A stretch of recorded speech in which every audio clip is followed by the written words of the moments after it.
नमस्कार मित्रांनो, आता मी आहे माझ्या फार्मवर. माझे ग्रीन हाऊस आहे, मंजिरी फ्लावर्स. ऑटोमेशन केलं आहे, काम चालू आहे अजून आमचे A1 फार्मकडून. A1 फार्म ऑटोमेशन तुम्ही बघताय, त्यांचं काम चालू आहे. त्यांचे डायरेक्टर आहे आणि अशा प्रकारे खतं वगैरे मिक्स करून आणि ऑटोमॅटिक खतं आम्ही पॉली हाऊसला देतो आहे. त्याप्रमाणे हे यांचं आमचे खताचे टँक्स आहे, ए टँक, बी टँक. एक 10 दिवसाचे खतं आपण यामध्ये मिक्स करून ठेवतो आणि हे फर्टिगेशन युनिट आहे.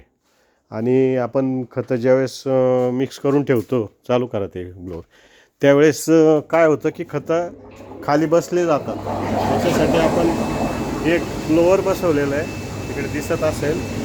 त्या ब्लोअरच्या याने आपण हे खतं ऑटोमॅटिक आपण मिक्स करतो. ज्यावेळेस आपण फर्टिगेशन चालू करतो त्यावेळेस हे खतं ॲटोमॅटिक त्यावेळेस ब्लोअर चालू होऊन आणि ॲटोमॅटिक आपले खतं मिक्स होतात. म्हणजे जे खाली बसलेले असतात ते मिक्स होऊन प्रॉपर आपल्या पिकाला जातात. अशा प्रकारे हा आमचा ऑटोमेशनचा प्रयोग चालू आहे आणि याचे अतिशय चांगल्या प्रकारे मला पिकाला रिझल्ट मिळाले आहेत. लवकरच मी आपल्याला पॉली हाऊसमध्ये जाऊन पिकांना रिझल्ट कसे मिळाले याबद्दल आपल्याला माहिती देईल.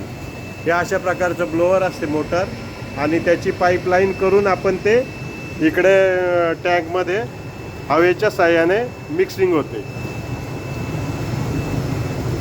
धन्यवाद.